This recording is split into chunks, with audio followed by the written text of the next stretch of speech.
Olá, gente, boa tarde, quarenteners, bom dia, boa noite. Agora a gente tem a possibilidade de deixar essa live gravada no IGTV, então pode ser que você assista em outro horário. Então vamos chegando aqui, afinal, essa live está sendo feita para vocês. Eu vou esperar vocês chegarem então. Olá, Joselino. Oh, sou José Livino. Sim, tudo bem? Como vai? Meire, boa tarde. Célia, boa tarde. Sejam bem-vindos, sejam bem-vindos. Hoje nós vamos falar sobre um italiano. Então, a história dos heróis da Segunda Guerra é sobre um italiano que pedalava. Eu estou dizendo isso porque vocês já podem pensar em com quem compartilhar essa live agora e chamar aqui para esse momento. Assim a gente pode interagir, conversar online aqui com os nossos convidados. Então já vou chamá-los, espero que todos vocês estejam bem nesse período de isolamento social. Essa nossa ideia para quem está chegando agora nas lives a ideia é trazer uma live sobre os heróis da Segunda Guerra Mundial, toda terça e quinta, em parceria com o Eleazar de Castro e a Gorete Gurgel. Eles são as pessoas que pesquisam, estudam e trazem sempre uma história comovente de heróis anônimos, pessoas que a gente nem imaginava que tinham por trás uma história de dedicação, de amor ao próximo e salvaram vidas. Então eles já estão aqui. Deixa eu ver se eles podem se juntar. Mandei o convite para eles. Alô, Boa tarde. Olá, boa tarde. deixa eu Tudo ajustar bem? tudo. Eu vou ajustar aqui a rede, tá? Só um instante. Tá joia, tá bom. Henriette, seja bem-vinda. Lídia de Castro, seja bem-vinda. Hanna, boa tarde, seja bem-vinda. A conexão deles parece que está um pouquinho instável, mas já vai ser ajustada. Pronto?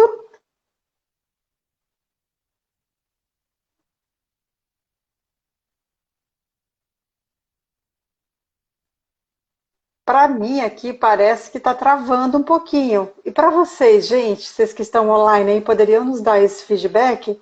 Como é que tá a conexão? O áudio tá bom? A conexão tá boa? Tá travando? Tava travando, agora voltou Voltou legal. legal agora. Voltou legal. Voltou voltando. Eu quero Isso. saudar aí a Henri, minha amiga que já está aí para assistir a live, porque ela é ciclista, percorre muitos Ah, quilômetros aqui pela então, nossa cidade, e eu dedico a você esse dia de hoje, viu, Henri? que maravilha. É isso mesmo. Eu disse no começo que para as pessoas que estão online, se conhecem alguém que são italianos, né? Pessoas que são ligadas à Itália, casado com italiano ou italiana. Eu tenho duas amigas, eu vou já compartilhar com elas. Podem se interessar por essa live. Pessoas que gostam de história, pessoas que gostam de pedalar, ciclistas, eu acho que também vão curtir essa live. Então é a hora de vocês compartilharem e chamarem outras pessoas para esse momento. Basta pegar essa imagem de um aviãozinho que está aqui no. Mas nós travando e a Aquela gente voz não está entendendo o metalizada, que a voz você está metalizada. fazendo. É, e eu queria ouvir do pessoal aí, porque para mim, vocês estão travando aí. A imagem de vocês é que está travando, olha. Não, não, não está dando. Deixa eu ver aqui. Deixa eu ajustar.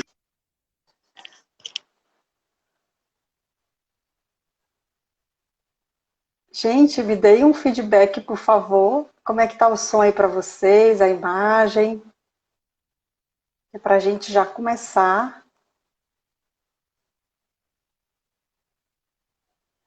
Seu José Livino. Agora parece que melhorou. Ah, Tá. sim, É agora porque ainda estava na rede, a nossa rede está muito ocupada, aí tá sobrecarregada, congestionado. congestionada. Então, agora eu botei nos dados. Tá. Pois então vamos tentar fazer, né, pelo 4G mesmo. Pronto, agora É, tá bom, tá ótimo. tá bom. Tá Que ótimo. Beleza. joia! Então pronto, gente, sejam bem-vindos. Hoje a gente começa a nossa primeira live da semana. É, duas a gente tem com vocês durante a semana, né? E hoje a gente começa com um herói anônimo europeu, não é isso? Eu já deixo à Hum. vontade para vocês começarem. Vocês querem falar do livro hoje? Ah, Falei. podemos. Vamos falar do Olha, livro. eu ouvi dizer que esse livro é espetacular. Eu também. É Esse livro é muito verdade. bom. Ele fala sobre a história da Segunda Guerra ao longo dos lugares onde ela aconteceu, tá certo? Fala sobre Essa é meu sonho. como chegar lá no local, o que é que ele tem, qual horário, quanto custa para entrar, enfim. E aí a gente acrescenta umas outras coisas, alguma pitadazinha de gastronomia. Se tem algum a- filme em relação àquele evento que a gente está Isso. citando. Se tem algum filme específico sobre ele, etc. Você não vai se arrepender se comprar. Isso, e ainda tem a vantagem, né, que se você comprar diretamente com os autores, Eleazar e Goretti, você recebe o livro autografado. Então, eu acho que isso é Autografado. bom. Eu gosto de ter um livro autografado. Então, é a chance. Vocês ainda têm algumas unidades com vocês, não é isso? Temos, Temos. temos. Olha, o Daniel Eliênio está diretamente do Fortim, do Pontal do Maceió. Olha aí. Ô, Seja bem-vindo. privilégio, Ah, quem que me bom. Ok, Que a Adriana maravilha. entrou. Isso. Adriana, seja bem-vinda. Então, ótimo, gente. Bem-vindo, Vamos menino. saber quem é esse herói anônimo de hoje? Eu não Vamos. sei se a Henri está aí, se ela ouviu quando eu disse que, como ciclista, como ela é ciclista e pedala aqui pelo nosso Ceará e adjacências, muitos quilômetros, que eu fico horrorizada com a quantidade de quilômetros que ela consegue pedalar, eu estou hoje, pessoalmente, da minha parte, dedicando essa live a ela. E que esse personagem Muito possa bom. ser uma inspiração para ela. Henri, dá um retorno aí se você ouviu e se você recebeu essa dedicação. Isso. Deixa eu ver aqui se está para cima. Ok. Ok. A Celi, está ouvindo? Estou ouvindo, sim. Tá bem, né? Hoje nós vamos falar sobre um herói anônimo. Esse foi bem anônimo, tá? E ele é Uhum. italiano. Até agora nós não tínhamos falado de nenhum italiano, né? É Ele é o primeiro. verdade. Acho que vale a pena você explicar a Itália no contexto da Segunda Guerra, porque como a Itália iniciou fazendo parte dos parceiros, né, da Alemanha, mas na metade sai, né, e passa É a invadido, estar né? invadida pelos alemães e passa a estar como é que a gente diz, na resistência contra os alemães, né? Então essa história vai se passar mais ou menos por aí. Então, o Tá. contexto geral, com o pano de fundo, Celi, é o seguinte: a Alemanha, como a Leta falou, inicia a guerra em 39 junto com a Alemanha, a Itália, aliás, Na junto com a Itália. Alemanha, e em 43 o rei Vittorio Emanuele, o rei depõe o Mussolini, né? Porque a população está muito dividida, e ele depõe o Mussolini. O Mussolini é preso pelos aliados, levado para uma fortaleza. Ele depois escapa com a ajuda do capitão Otto Skorzeny, um militar alemão muito, muito estrategista e tal, e libera o Mussolini, e ele fica, mas ele nunca mais assume o poder novamente. Isso. Ele fica só nos bastidores, fugindo de um lado para o Sim. outro, porque a população italiana era muito dividido. Uns gostavam dele, mas a maioria não gostava. E aí a Itália passa de uma situação de aliada para uma situação de ocupada, ok? Em Sim. 43. Então a gente precisa ter em mente isso que acontece, que às vezes as pessoas fazem confusão.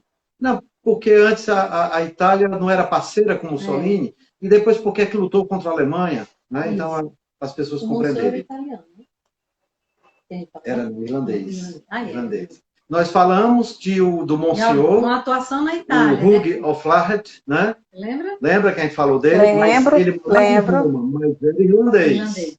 Mas ele é Sim, irlandês. O italiano, esse é sim, o sim. primeiro, né? E o nome dele é É, Dino Bartali. Essa é a pronúncia. A gente estava achando que era Bartali, mas depois a gente assistindo as coisas viu que era Bartali, né? Italiano. Então, uhum. Dino Bartali é um garoto pobre que nasceu nos interiores, mas de um lugar maravilhoso, da região da Toscana, né? De Florença, né? Numa cidade chamada Ponte de Ema. Ponte a A Ema, aliás, não é nem de, é a Ema. Essa Ah, cidadezinha ficava próxima da É uma Florença. cidade pertinho de Florença. sim. Então, ele morava na zona mais rural e ele tinha o privilégio, porque para quem já viu os lugares da Toscana, sabe que são deslumbrantes, mas também muito cheio de montanhas, né? Altos e baixos. E com 11 anos de idade, não tinha mais escola para ele na sua região rural. Então, ele tem que se Uhum. deslocar para Florença para estudar. E para fazer isso, ele começa a utilizar a bicicleta. Com 11 anos de idade, já vai fazendo esse trajeto entre as duas cidades todos os dias, ida e volta, e se apaixona por isso, né? Isso. Passa 2 anos indo para a escola de bicicleta e ele descobre que é a praia dele, né? Digamos assim, né? Aos 13 anos, ele fica tão apaixonado por bicicletas que vai trabalhar numa loja de venda e conserto de bicicleta. Tá certo? E passa, então, começa a exercer a atividade de andar de bicicleta como amador. Ele é um corredor, né? Um Participa de ciclista, alguns circuitos amadores, né? isso, mas ainda E como amador. aos 21, né? Aos 21 anos, ele se torna um profissional. Profissional. E começa a concorrer profissionalmente, embora com equipe pequena, sempre com equipe pequena. Então, Certo? assim, ele nasceu ainda na época da Primeira Guerra Mundial. Primeiro ano, inclusive. Primeiro né? ano da Primeira Guerra Mundial. Ele nasceu em 14 de julho de 1914. E ele, então, é uma das pessoas que tem que enfrentar as duas guerras, né? A Primeira Guerra Mundial, quando ele era bebê, criança muito pequena, e a segunda, onde ele já era, inclusive, um profissional da corrida. Ele se torna profissional aos 21 anos e no ano seguinte ele já se torna campeão italiano. No ano seguinte, em 1936. Tá? Um circuito que ele chama Giro Itália, parece que é bem Giro famoso. da Itália, né? Esse Giro da Itália, muito famoso, existe até hoje, né? E mais na frente a gente vai dizer uma novidade desse Giro da Itália, que ele foi por 2 vezes campeão desse Giro da Itália e também foi por 2 vezes campeão do Tour de France, que é o mais famoso dos circuitos do mundo inteiro, que a gente inclusive teve o privilégio não combinado de cruzar com o Tour de France, que aliás atrapalhou a nossa passagem, porque estava tudo fechado e a gente, por que está fechado? Na Normandia. Porque não pode passar. Aí, aliás, Tour de France. Por causa do Tour de France, nós fomos multados. Ainda teve isso. A gente deixou o nosso carro lá e permitia ficar lá até o meio-dia por causa do Tour de France. E a gente não sabia, foi para o museu, voltou às 3 horas. E estava lá a polícia francesa já ameaçando rebocar o nosso carro. Só o nosso carro e a polícia querendo tirar. A gente ficou desesperado. Mas ainda bem que tinha com a gente a Dete, que sabia francês e ficou lá implorando em francês e eles terminaram entendendo que a gente não fez por mal, né? Tá. Sim. Voltamos, né? Então voltemos. E aí, em novembro de 40, ele se casou com Adriana Bani, lá em Florença, né? Ele foi... O casamento foi feito pelo cardeal Della Costa. A gente vai ver que o cardeal permanece presente na vida dele. Já a gente vai contar o fato. É preciso dizer que ele era católico praticante, desses que oravam antes das refeições, orava antes de dormir, levava um santuáriozinho para todos os hotéis onde ele se hospedava. Inclusive, alguns colegas faziam muita gozação, porque naquele tempo, na Itália, tinha muito comunista, né? E o comunismo isolava Deus, né? E muita gente não cria em Deus. E ele era muito praticante. E foi assim a vida toda dele, né? Por causa disso, ele era chamado de Dino o Piedoso. Dino o Piedoso, tá? Bem, e é interessante, a curiosidade foi no casamento dele, ele foi abençoado pelo próprio Papa Pio XII, tá? Que era Nossa. Papa da época, porque ele já tinha Ele se já era tornado uma famoso. celebridade italiana. Nessa época, esse circuito, eu estava lendo sobre isso, esses circuitos de bicicletas, né? Eles eram um Aham. motivo de muita fama, muita alegria pela Europa. E o campeão, então, ele estava ali representando a Itália. O Mussolini vivia atrás dele, querendo que ele fizesse propaganda para ele, só que ele, ó, tirava o Escapava. time, não queria muita conversa com o Mussolini, né? Não acreditava muito Sim. nele, não fez nada de propaganda para ele. Bom, e aí ele passa nesse período dele que ele se tornou profissional, em 36, ele passa a participar de várias competições. Ganha várias pequenas, menores, internas, né? Isso. O Giro da Itália, que é uma competição nacional bem exigente, ele ganhou 3 vezes. Internacional. É internacional Nossa. também. Ganhou 3 vezes. É. Junto com os 2 do Tour de France, que ele ganhou 2, né? Então foram 5 competições internacionais. Mas ele deu Sim. muitas. E só não ganhou mais, ele só não ganhou mais porque o período em que ele estava no auge foi justamente o período da guerra. E aí todas as competições pararam, todas, nacionais, internacionais, né? Antes Nossa. desse período, em 1940, né? Quando para, 39, né? 39. Em 36, ele tinha um irmão mais novo que também era ciclista e estava se profissionalizando. Só que esse irmão mais novo sofre um acidente numa corrida, numa disputa, e morre. E ele fica muito abalado, dizendo que a culpa é da bicicleta, do modelo que ele estava desenvolvendo, inclusive influenciando o irmão, mas com a amizade, com o cuidado daqueles que estavam perto dele, ele, em 1937, retorna e é campeão do Giro de Itália, né? Bem, aí veio a guerra, né? Veio a guerra e ele para, né? Não para totalmente, parou, né? O mundo todo para, né? A gente pode imaginar assim, vamos imaginar uma situação dessa de isolamento social multiplicado por 6 anos, né? Nossa. 6 anos onde a vida parou. Por exemplo, não teve Copa do Mundo de futebol, a última foi 38, depois de 38 só voltou a haver Copa do Mundo de futebol em 50. Bem bom. 12 anos. Ou seja, era o período que haveriam 3 Copas, mas só houve a de 38 e depois a de 50. Então, a carreira profissional dele fica aí bem parada e ele precisa fazer alguma coisa para ganhar dinheiro, né? Ele precisa, porque ele era mantido, né, pelos patrocinadores. E aí ele começa a trabalhar mesmo com a bicicleta, levando coisas e interagindo com a comunidade, né? Sim. Isso traz uma grande... E ele diz que continua treinando porque sabe que breve vai voltar. Esse breve demorou 6 anos, como diz o Eleazar, e talvez os anos onde ele tivesse ganho muitas outras, né? Tivesse tido outras conquistas. Mas Sim. aí, justamente por isso, porque ele não parava de circular na região, é que surge, então, o outro trabalho que é o motivo da gente estar falando hoje. Isso.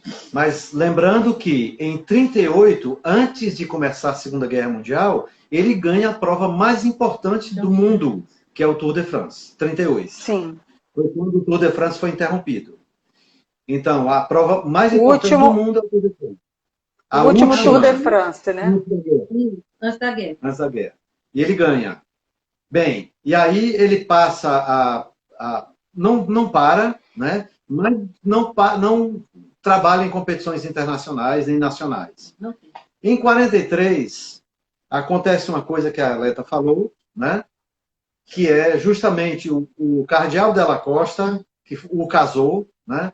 O chama na igreja para lá nos aposentos, né, dele, para uma conversa muito séria que ia ter com ele. E disse, olha, os judeus da região estão morrendo de fome e precisam sair daqui, senão irão para os campos de concentração. Então, muitos judeus já escondidos, judeus italianos, né? E aí ele descobre que... Aí ele abre o jogo com ele.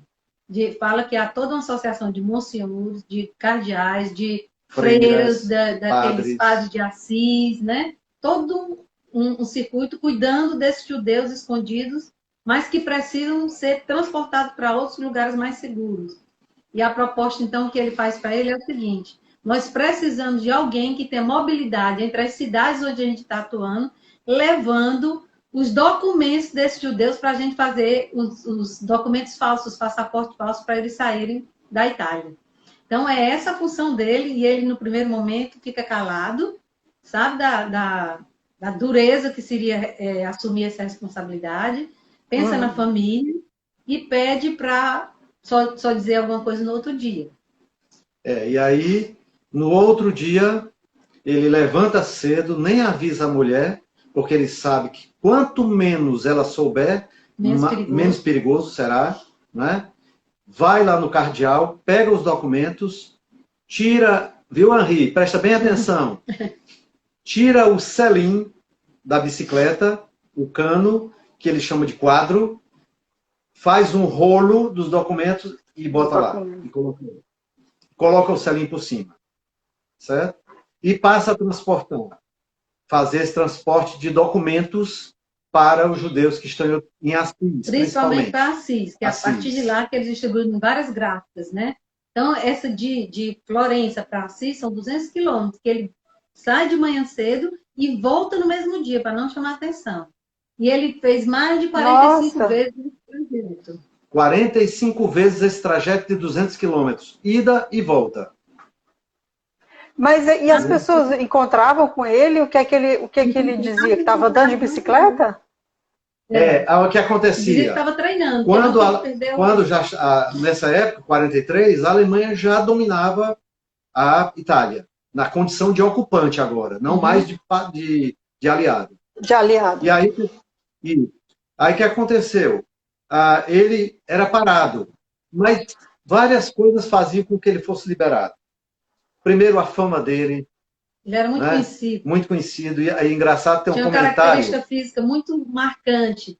Ele já tinha um nariz grosso e ele tinha levado uma queda numa corrida e tinha quebrado o nariz. Então, era mais marcante ainda. Ela parecia, assim, um nariz de boxeador que já quebrou o nariz. Então, ele era muito conhecido por isso também.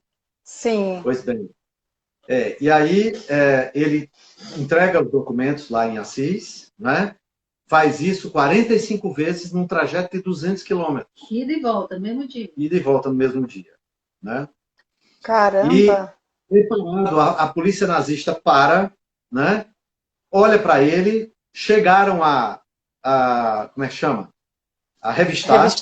Chegaram a revistar, só que ele não tinha nada, esqueceram da bicicleta. Tinha que desmontar a bicicleta. Né? Teria que desmontar a bicicleta. E eles nunca iriam imaginar que os documentos estivessem ali naquele cano principal do quadro. Né? Sim. E aí ele faz isso e no final a contagem, eles não tem como precisar o número de judeus que foram salvos dessa forma, com documentos falsos, mas a previsão, assim, a estimativa é de cerca de 800 judeus que foram salvos. Nossa, bastante, né? Bastante. E ele, assim, sempre se colocava numa posição, assim, mais inferior. Não, eu faço só uma pequena parte, eu fiz uma pequena parte, né? Ele não se exaltava e nunca falava sobre esse tema depois da guerra, né? Ele, como ela já disse, ele foi parado várias vezes e sempre deu certo. Ele chegou uma única vez a ser interrogado, mas logo liberaram, porque, como a gente já disse, a fama dele o precedia. Então, sempre tinha alguém que intercedia por ele. Ele não fez só isso. Ele se arriscou mais. Ele chegou a levar pessoas entre as fronteiras de bicicleta, judeus.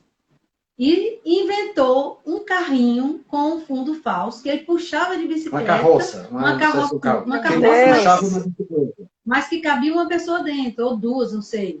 Então, ele levava a pessoa... Aí sim, foi o grande risco dele, porque ele atravessava os Alpes suíços e deixava a pessoa do outro lado. Ele fez isso também.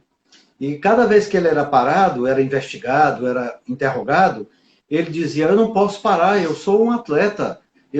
Mesmo que as condições não permitam, esteja havendo uma guerra, que não haja competições, mas eu preciso me exercitar e para quando a guerra acabar. Era sempre assim, né? Sim, sim. Ele fez mais também. Ele tinha um apartamento. Isso só se descobriu em 2000 e quase 2010, para vocês verem como uma coisa bem recente. Nossa, Ele, durante 10 meses, ele tinha um apartamento em Florença. E durante 10 meses ele escondeu uma família de 4 pessoas judias nesse apartamento. Eles ficaram lá até a guerra acabar e ele levava alimentos e os cuidados necessários para essa família. Essa família foi a principal família a testemunhar sobre os feitos dele, porque o garoto, que na época era ainda um garoto de 11 anos, né, testemunhou perante o mundo aquilo que ele tinha feito, porque ele mesmo não tinha feito propaganda disso. Ele só se tornou conhecido porque o principal articulador desse esquema era um judeu que juntava esses cardeais, essas freiras de todo mundo, e esse cara tinha um diário. Quando ele faleceu, o seu filho descobriu o diário dele, e o diário dele falava muito no Dino Barton. Então, aí começou a ser sim. evidenciada a história do Dino Barton. Bem, aí Nossa, que bonito, né? ele continua nesse trabalho, né? E acaba a guerra. E aí ele volta a competir, né? Com 45. A primeira, em 46, já há uma primeira competição, né? Mas eu não me lembro se ele participou no 45, participou, né? Foi ganhou. Não, mas não A na de Itália. 48. Não, ele só ganhou em 48 na França, Foi. né? Pois bem, aí ele volta no Tour de France em 48. Percebam bem, 10 anos de 10 diferença. anos depois de ter ganho o primeiro Tour de France, né? Ele estava com quantos anos? Estava com 34 34 anos. Já era um cara mais maduro, né? Para esse Para ser É. ciclista, ele vive muito. É. Normalmente os ciclistas, como jogador de futebol, eles só trabalham até os 30, 32 anos no máximo, porque exige muito, né? Inclusive o coração dele ficou bem afetado. Depois a gente vai falar mais esse detalhe.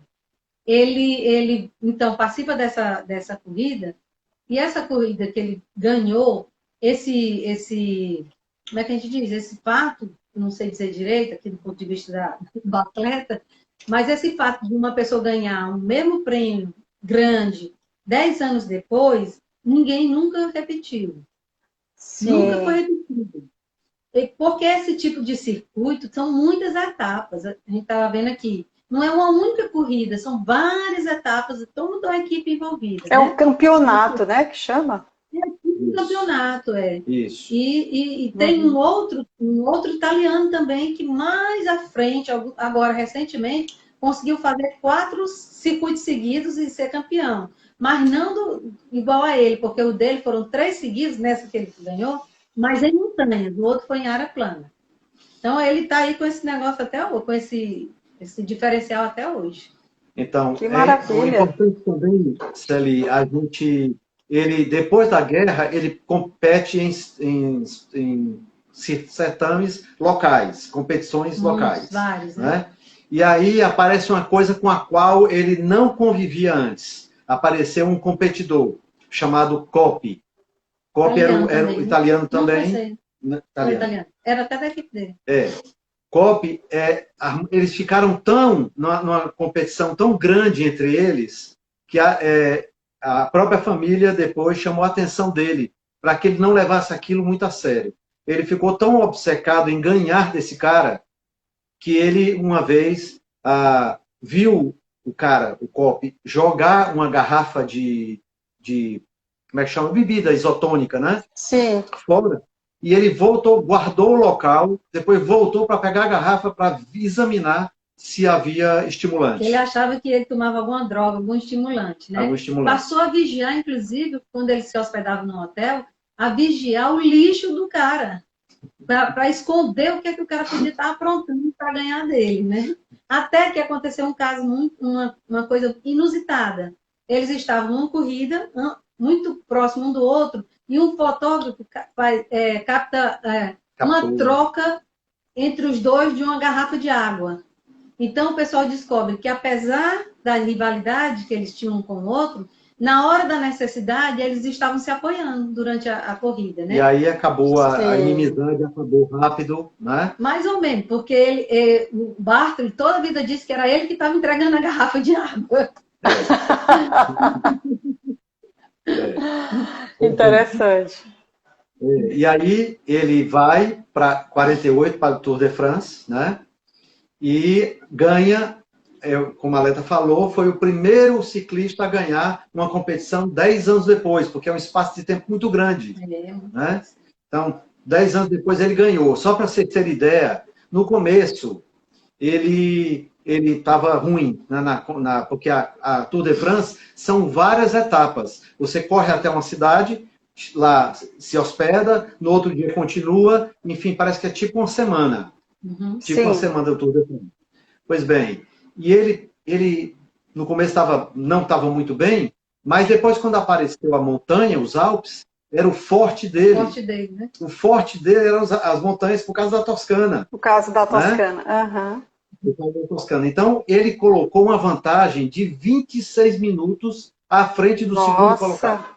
26 minutos. Né? Bastante tempo, né? A Henri pode confirmar isso melhor do que a gente, mas parece ser bastante tempo. Eu acho. 26 minutos incrível. É muito tempo. A pessoa ganha por segundos, né? Muitas vezes. É verdade. Então, incrível. Ele ganha essa prova, mas depois ele leva uma queda num tour adiante, no outro trajeto, não nessa corrida, sim, né? Na outra. E aí ele leva uma queda e ele resolve desistir. Resolve desistir porque ele acha que está mais lento. Inclusive, quando nessa etapa do Tour de France, que ele foi lento no começo, a imprensa italiana tinha tanta expectativa nele que, pelo fato dele não ter ganho essa etapa da primeira etapa, já estavam chamando de o velho. Nossa! O velho, já tinha um apelidado, já estavam assim meio, como é que se diz, com raiva dele, porque ele não tinha correspondido à expectativa. Ele acabou ganhando, né? Nessa outra corrida que o Eleazar citou, houve também um pequeno acidente com ele e com os auxiliares dele, da equipe dele, né? Eles entraram numa ponte e um deles freou de uma vez, o barco ele também bate nele e os dois caem dentro do rio. E ele se machuca bastante, o joelho, o cotovelo, e leva uma pancada nos peitos, assim, no pulmão, que dá até falta de ar nele. Ele ainda continua um pouco na corrida, mas se sentindo mal, e o que acontece é que quando ele cai, os torcedores franceses avançam em cima dele, porque o pessoal era mesmo torcedor, achando que eles queriam prejudicar os franceses. E tinha um cara lá na hora com uma faca.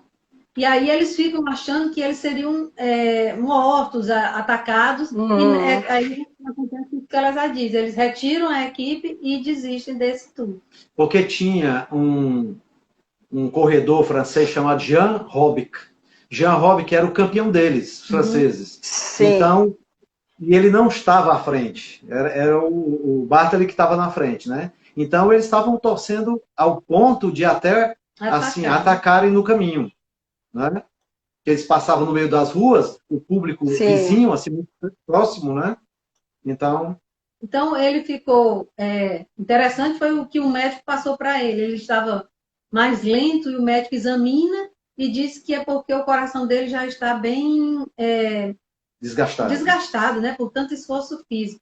Aí, para ele vencer a corrida onde ele está, ele diz assim, tome muito café e fume antes da corrida. Eu achei terrível esse conselho, mas ele conseguiu ganhar essa corrida. E, assim, vai passando os anos, depois ele se aposenta e o que acontece é que realmente o coração começa a falhar, ele ainda bota uma ponte de safena, mas chega um dia que o coraçãozinho realmente vai embora, né? Em 2010, ele falece em casa mesmo, ele tinha pedido a família para ficar em casa e deu tudo certo, ele falece em casa com... Quantos anos era? 84, era? Não, já idoso, viveu bastante, foi feliz com a família, né? 2000, e a esposa só falece em 2014, tudo muito recente pra gente, né? Com 94 anos, né?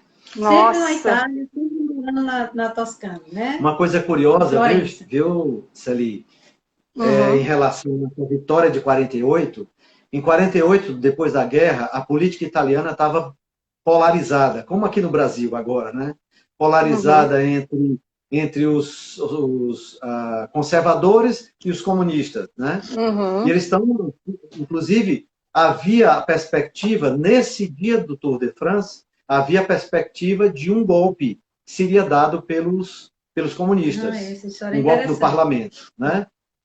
E aí, há pouco tempo atrás, tinha sido baleado um líder comunista, então as coisas, a tensão, isso, o líder do Partido Comunista tinha sido baleado e estava uma tensão muito grande no ar, pólvora no ar, né? E aí ele ganha o Tour de France. No parlamento, eles estão lá na discussão, né? De repente irrompem um deputado e diz: Bartali ganhou o Tour de France.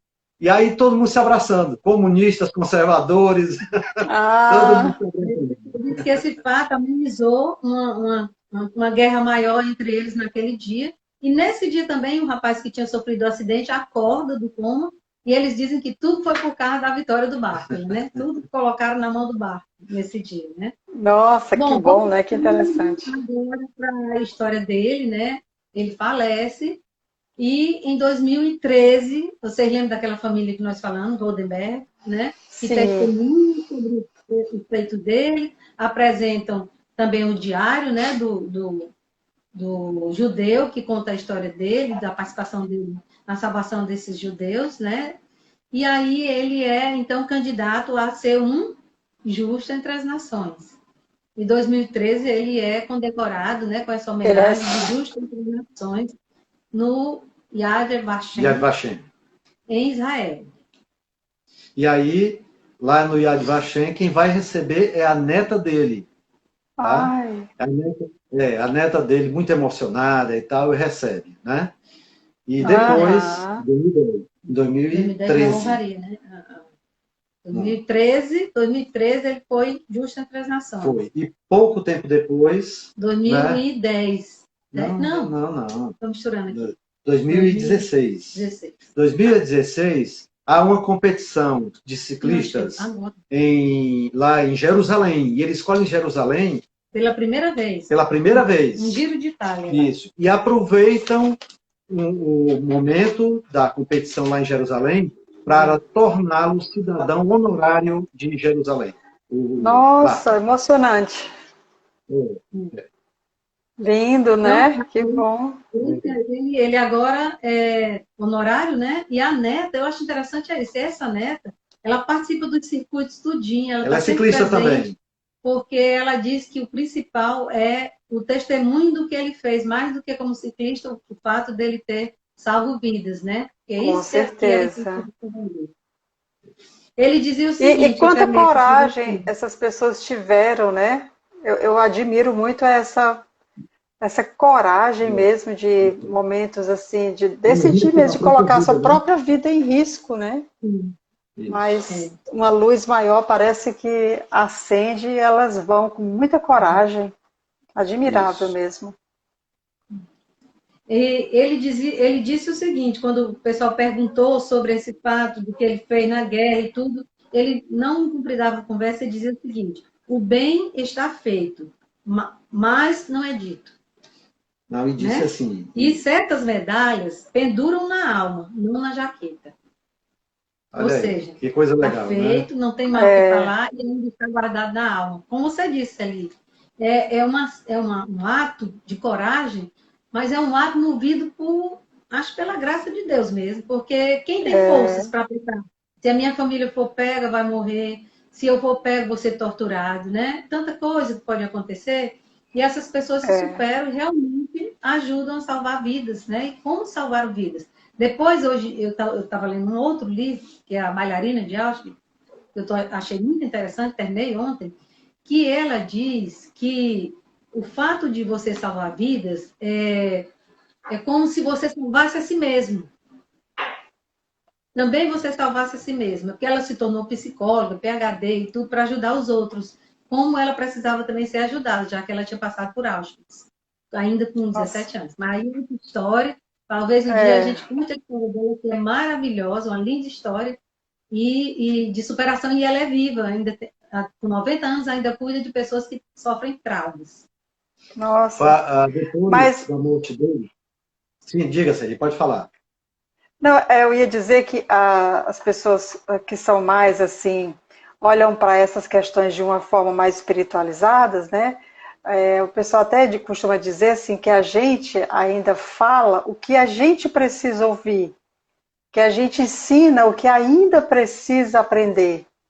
É Sim. interessante isso, né? Então, não é estranho entender que a gente salva o outro para salvar nós mesmos. Por isso que talvez essa sensação de que toma conta, né, do ser humano de uma maneira tão intensa, corajosa, porque eu acho que quando acho que a gente se percebe que todos somos um, né, que o outro também sou eu, né, não existe essa distância.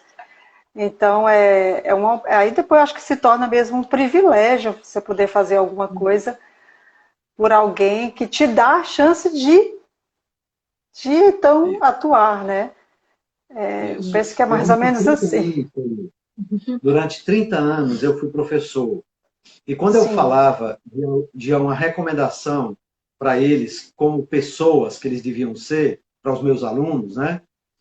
Aí eu sempre dizia algo mais ou menos assim: olha, e eu estou dizendo isso principalmente para mim, Não é? porque a primeira lição que um professor dá é a si mesmo, né? Ele tem que se comprometer com aquilo que ele fala. O primeiro É, aprendizado para comigo, né? Isso. é, Eu acho e, interessante, até esse período que a gente está vivendo agora de quarentena, como ele tem mexido com todos nós, fazendo aflorar na gente uma vontade de cuidar do outro que está menos favorecido, de ter atitudes boas, né? De desenvolver um caráter mais digno, né? De estar aqui nesse planeta, vivendo aqui nesse planeta, né? E eu uhum, acho que deve ser mais ou menos o que acontece quando as pessoas passaram ali na Segunda Guerra Mundial. Eram pessoas simples, eram pessoas comuns, mas que se levantam por algum motivo interior muito forte e reagem de uma forma a salvar as pessoas, né? Quem sabe a gente é, também, nesse período, também se levante com alguma ousadia de fazer algo pelos que estão mais próximos da gente, né? Isso. com Sally, certeza, com depois certeza. da morte dele, foi escrito um livro chamado O Leão da Toscana. É um livro contando a vida dele, tá? E também tem um documentário e uma animação também em relação a ele. Hum, Tá? Se a gente buscou no YouTube, tem muito material sobre ele, mas muito material em italiano, tá? sim. E, A parte boa é que a e gente vai ter que estudar italiano, né? Para ler. Vai ter que estudar muita língua, até alemão também. Nossa, mas é uma linda história, realmente muito comovente, é, muito inspiradora, né? E saber que chegou até aqui, né? A esposa dele faleceu recente, então Bom, foi. exatamente. realmente Sally, muito. aqui o documentário, tem um documentário que a gente não checou ainda se tem tradução, mas eu acho que não tem, porque a maioria não tem. É Uhum. My Italian Secret, The Forgotten Heroes, que é os meu segredo italiano, né? Os heróis esquecidos. É um Sim. documentário sobre ele de 2014. E a gente vai E caçar tá para ver se onde? encontra, mas eu acho que não Ah, tem. legal. Tá. Viu? Senhor Eleazar, eu acho que nós temos aqui algumas perguntas. Eu não sei se o senhor está conseguindo ver melhor do que eu, mas nós temos. A Mônica está perguntando, o senhor é professor de que matéria? Eu fui professor de administração, de gestão de pessoas, comportamento humano a vida inteira. 30 anos. Só, né? A Euclícia está dizendo que sobre o nosso herói, ela está dizendo assim, nossa, e ainda tem um esforço que ele devia fazer ao pedalar carregando pessoas, né? Porque não, realmente. Imagino, pois é. Isso. O Zé Livinho está perguntando onde o documentário? No YouTube, viu, Zé? No No YouTube, você YouTube, colocar né? lá Dino Bartali, aparece muita coisa. Tá. Ah, Como se sim, chama a neta dele? Esse que está neta Júlia, é Dino Barta. Ah, a você diz neta, o nome a dela, né? neta. É.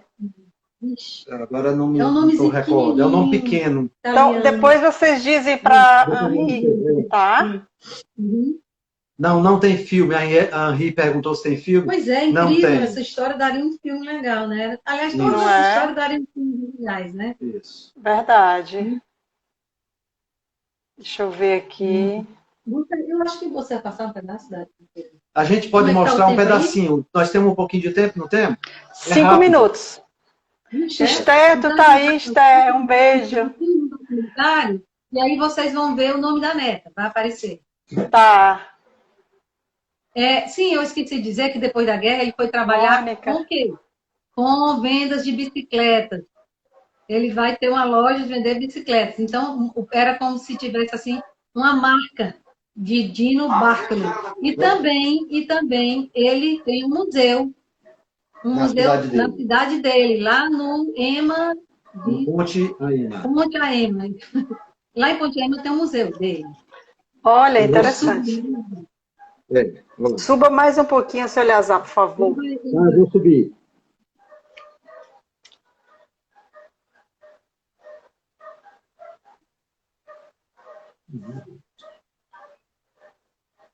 Estou vendo aqui algumas pessoas que chegaram. Seu Nildo, está aqui Dona Zuleika. Aí também. Cristiane. Ai, que bom, gente. Fiquem aí com a gente. Nós vamos ter mais... Ele vai passar um pouquinho agora do vídeo. Eu acho que traz mais informações.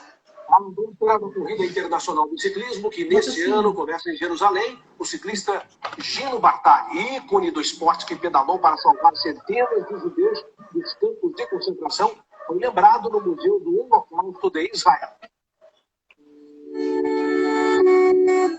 Jerusalém revestida de cores, na véspera do início do Giro de Itália. A edição de número 101 da famosa corrida de ciclismo abre suas portas pela primeira vez fora da Europa.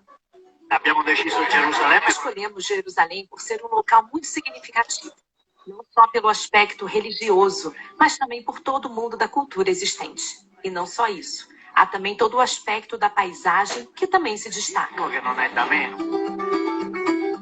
A corrida, na qual estão envolvidos 4.000 policiais e com a espera de milhares de turistas, foi precedida por uma cerimônia especial realizada no Yad Vashem, o Memorial do Holocausto em Jerusalém, com a presença da equipe israelense dos ciclistas. Aqui, o diretor do museu concedeu o título de cidadão honorário de Israel a Dino Bartali, já proclamado justo entre as nações em 2013, 3 anos após a sua morte. O certificado comemorativo foi entregue a Joia, neta de Bartali. Joia. Falar de um homem como ele, na minha opinião, transmite uma mensagem de paz, de solidariedade.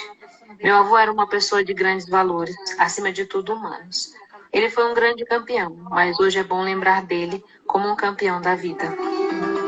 Dinetatio, como foi apelidado Bartali, pelo seu caráter rígido e discreto, tem seu nome gravado na parede de honra no Jardim dos Justos. Ele salvou a vida de 800 judeus durante a perseguição nazista e escondia numerosos documentos nos tubos de sua bicicleta. Nossa. Para tornar o mundo um lugar melhor, disse o embaixador italiano em Israel, Gianluigi Benedetti, coragem e determinação não são suficientes. Precisamos de compaixão e confiança. Salvar a vida dos outros significa arriscar sua própria vida, mas também significa que você tem grande confiança na possibilidade de superar os momentos obscuros e difíceis da maldade. A primeira etapa do Giro de Itália é dedicada ao campeão, precedida de meses de controvérsias e divisões. Bartali é um exemplo que vai além das diferenças culturais e religiosas. Meu avô era católico de uma fé extraordinária e, acima de tudo, autêntica. Ele escreveu para minha avó em 20 anos. Lembre-se de fazer uma oração por mim em frente a Santa Teresinha. Então, ele manteve sua vida nessa mensagem. E, acima de tudo, sempre trabalhou para fazer o bem. Hoje, também estamos aqui para dar o seu testemunho.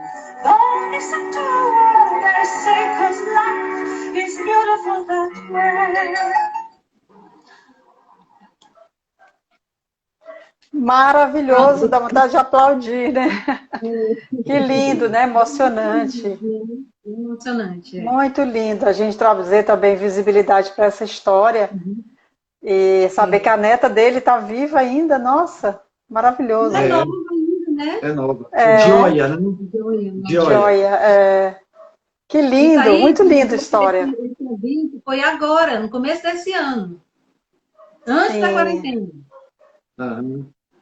Muito emocionante, gente. Parabéns. Excelente Excelente herói anônimo, né? Que vai chegando e a gente vai se impressionando como que essas pessoas salvaram mais vida do que outros, até mais conhecidos, né? Sim, É sim. Muito verdade. impressionante, que legal. Acho que a gente tem a missão aí de contar essa história para todo mundo que anda de bicicleta, que Mas curte, né? como dizem os judeus, quem salva uma vida, salva o mundo todo. Então, se É você salvou verdade, salvou uma ou duas, já vale para eles como se tivesse salvo 10.000. Ou com mais, né? certeza. Muito lindo, realmente, maravilhoso. Como é que foi para vocês encontrar essa história? Vocês já sabiam Olha, disso? é interessante. Não, Agora nós estamos garimpando. nós estamos garimpando e estamos nos surpreendendo, sabe, Celi, com o número que está aparecendo de esses heróis anônimos. Uma história mais bonita do que a outra, né? Para a gente é Realmente, né? surpresa também. E É, e deve é ter bom, milhares que não vai ter acesso, né? Porque algumas você vai encontrar em polonês, em alemão, né? E aí você não vai ter acesso. Nós estamos falando das histórias às quais a gente consegue ter acesso, né? sim. E eu estava pensando, sabe, que vocês podiam ir catalogando isso para isso depois virar talvez um capítulo do próximo livro. Não deixar isso se perder, né? Já Para não ter estamos que fazer essa fazendo nova Aguarde, pesquisa de novo. aguarde. Já estamos fazendo Aguarde, isso né? bem tudinho.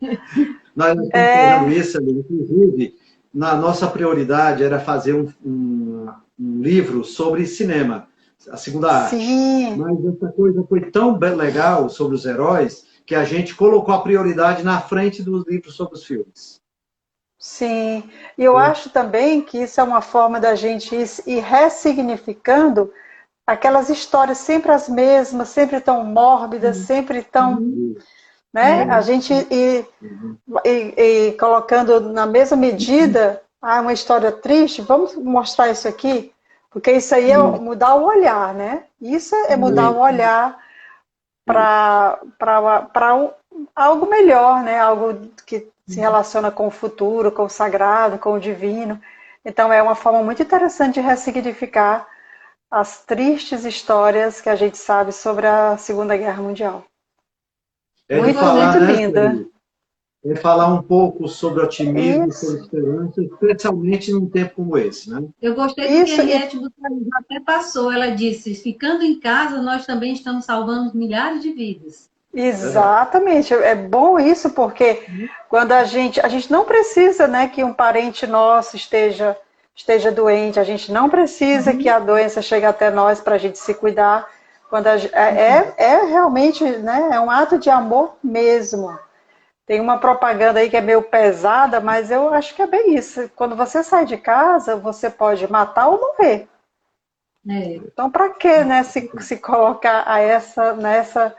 Se a gente tem carinho e gratidão e consideração pela outra pessoa, a gente não vai fazer isso, né? Hoje eu estive no banco, sabe? E até me ocorreu uma coisa para comentar agora. Hoje eu estive no banco e fui resolver um assunto que só podia ser resolvido pessoalmente, a agência super preparada, me atendeu super bem. Esperei um pouco, porque tinha muitas prioridades na frente, mas né, consegui ser atendida e resolvi tudo e tal, e tranquilo. Mas eu vi mesmo lá as situações, eu pude ver assim, pertinho de mim ali, vários casos, por exemplo, de pessoas que estavam indo se organizar para receber os benefícios e pessoas que realmente não têm celular, né? E a agência do banco atendendo essas pessoas com tanta generosidade, com tanta gentileza, sabe? Eu fiquei com vontade de filmar, mas não podia mexer em celular, mas de fato, assim, aquilo ali também é um gesto, né? É bom a gente ver também, porque a gente só sabe reclamar, né? Dizer que a agência tal tinha fila, que tinha isso, tinha aquilo. Mas lá eu fui atendida assim muito rapidamente, foi muito muito positiva a experiência de ir ali resolver um assunto desse, apesar de ter demorado. Mas eu não esperei no meio da rua, eu não esperei no calor, eu esperei sentada e vendo assim as pessoas, sabe, que precisavam naquele instante de mais ajuda do que eu, serem atendidas de fato assim de uma forma muito humana, muito respeitosa. Eu achei que isso também assim me via como uma mensagem de muito amor também, sabe? Muito interessante. Isso aconteceu na agência do Bradesco, da Praça Portugal. Foi realmente, gosto de dizer, porque às vezes eu gosto de reclamar também quando eu vejo, mas foi realmente surpreendente, assim, tudo muito bem estruturado. Parabéns. E então são pequenos gestos que às vezes a gente nem sabe, né? Mas a gente está fazendo algo pelo outro também, né? E esse momento é mesmo para ficar em casa, gente. Por isso que nós criamos, nós já estamos chegando ao finalzinho da nossa live, mas assim, a gente reafirmar o nosso compromisso de trazer um conteúdo rico, né? Um conteúdo leve também. A gente está meio que não aguentando mais de tanta notícia ruim, tanta notícia pesada, mas histórias que nos inspiram mesmo, que despertam em nós o melhor que nós temos, né? Que também está aqui dentro de nós.